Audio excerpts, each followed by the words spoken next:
Մեթյու Հենրի, ամենօրյա ընթերցանություն, օր ապրիլի 9։ Որովհետև Տեր Աստված արև է և վահան, Տերը շնորհք և փառք է տալիս,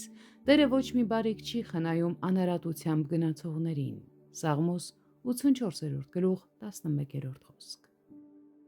Քանի որ ամեն բարիք գալիս է Աստծուց, մեղավորները չեն կարող որևէ բարիքի հույս ունենալ, բացի Աստծուց Քրիստոսի միջոցով։ Եվ ամենամեծ բարիքը, որ կարող ենք ակնկալել,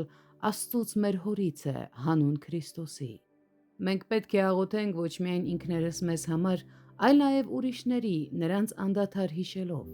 որտեղ արկա է ճշմարիտ հավատքը, այնտեղ արկա է գործը։ Այն ազդում է և սրտի, և կյանքի վրա։ Հավատքը գործում է սիրով, այն դրսևորվում է Աստծո և մերձավորների հանդեպ սիրով։ Որտեղ որ արկա է հավիտենական կյանքի արդարացված հույս, այնտեղ նաև արկա է համբերության դրսևորում։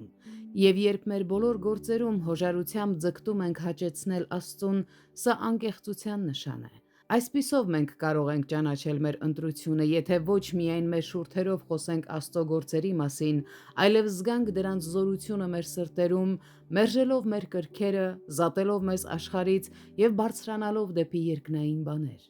Եվ եթե Աստծո Հոգին չուղեկցի Աստծո խոսքը, այն մեզ համար մեռած տարր կլինի։